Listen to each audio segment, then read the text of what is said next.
Quelle habitude adopter pour que sur le long terme, vos clients deviennent des fans? Bonjour, je suis Sébastien Like, le marketeur français, et dans cet épisode des rituels de l'entrepreneur libre, j'aimerais partager avec vous une habitude qui est indispensable pour un entrepreneur qui veut petit à petit se créer une communauté de clients fidèles et qui veut faire grandir son entreprise à vitesse grand V.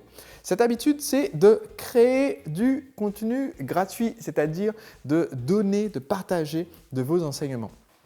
Et comme dans chacune de ces vidéos que je vous présente chaque jeudi, je vous montre quel est mon score sur cette habitude. J'utilise une application qui s'appelle Habit List. Et récemment, à l'heure où je fais cette vidéo d'aujourd'hui, mon score est de seulement environ 60% sur les 6 dernières semaines et 50% depuis le début de l'année.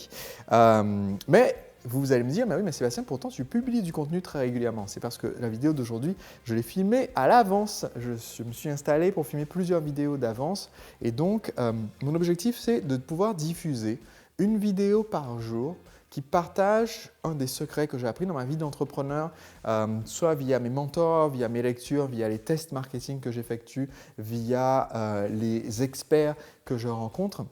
Et pour moi, c'est très intéressant le phénomène qui se produit une fois que vous commencez à partager votre savoir avec votre audience. Il peut s'agir d'un savoir qui soit lié directement à votre produit, qui soit lié directement à votre secteur d'activité, ou il peut s'agir d'un savoir qui soit lié de façon plus générale au bien-être qu'on peut ressentir grâce aux bénéfices de votre produit ou de votre service. Et en fait, quelque chose de très intéressant se produit, c'est que la nature déteste le vide. Et donc, à partir du moment… Donc, ça, c'est mon caméraman qui vient de se prendre les pieds. Ça manquait de vide, c'est ça. La nature déteste le vide. C'est-à-dire qu'à partir du moment où vous commencez à publier un grand volume de contenu, souvent on se pose la question, mais oui, mais de quoi je vais pouvoir parler si je dois publier une vidéo par semaine, une vidéo par jour, de quoi je vais pouvoir parler? Eh bien, en fait, si vous commencez à prendre l'engagement de publier un grand volume de contenu, ça vous force justement, parce que la nature déteste le vide et que vous allez détester le fait d'être vide de contenu, vide de sens, ça va vous forcer à vous renseigner davantage, à creuser davantage, à apprendre davantage, à affiner votre expertise de façon à avoir justement ce contenu que vous allez pouvoir partager par la suite. Une des façons les plus évidentes et les plus faciles de trouver du contenu de valeur à apporter à vos clients en vidéo, sous forme d'articles, en podcast audio, il y a plein de formats. Mais une des façons les plus intéressantes de trouver cette valeur à donner à vos clients, c'est de leur demander ce qu'ils veulent. De leur dire, voilà, je compte créer une série de vidéos ou une série d'articles ou une série de podcasts pour partager des conseils pour vous aider à tel bénéfice que l'on recherche avec votre produit. Et vous dites, pouvez-vous me partager quelles sont vos questions? Qu'est-ce que vous aimeriez savoir? Qu'est-ce que vous aimeriez découvrir? Qu'est-ce qui serait utile pour moi de partager avec vous? Et vous allez recevoir suffisamment de questions pour vous lancer et au fur et à mesure, ça va vous donner la matière pour en avoir jusqu'à la fin des temps. Sur un an, si vous commencez à développer votre entreprise et que vous régulièrement vous demandez à vos clients de vous tenir au courant de leurs difficultés, de leurs besoins, sur un an, vous allez recevoir beaucoup plus que 52 questions.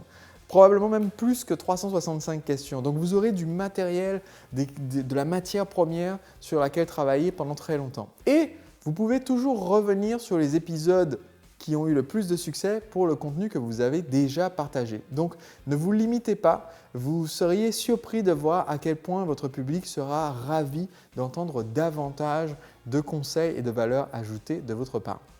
Donc pour moi, une habitude simple, c'est cette publication de contenu. Au début, je vous conseille de commencer par un contenu hebdomadaire et de prendre suffisamment d'avance, c'est-à-dire de créer du contenu d'avance pour pouvoir ensuite réfléchir. Peut-être qu'il est temps de tenter un contenu bi-hebdomadaire, donc 2 épisodes par semaine. Et ensuite, une fois que vous avez produit assez d'avance, moi j'aime bien filmer plusieurs vidéos d'affilée ou enregistrer plusieurs podcasts audio d'affilée ou faire produire plusieurs articles d'affilée. Ça me permet d'avoir de l'avance jusqu'à 8 mois d'avance pour certains de mes podcasts hebdomadaires.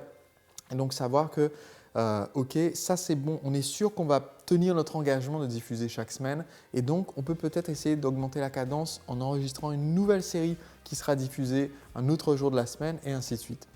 Donc voilà, c'est une astuce que vous pouvez mettre en place dès maintenant. Chaque jeudi, je partage avec vous des rituels de l'entrepreneur qui vont vous permettre d'être plus productif, d'être plus heureux et aussi d'être plus généreux envers votre public, votre clientèle.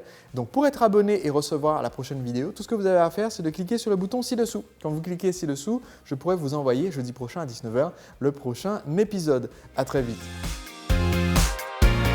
Quand je dis décalage horaire, c'est pas à cause du voyage, c'est parce qu'on vivait vraiment sur une autre fuseau horaire que j'avais pris l'habitude, en fait, une habitude que j'ai héritée de mes parents, surtout de mon père qui travaillait très tard.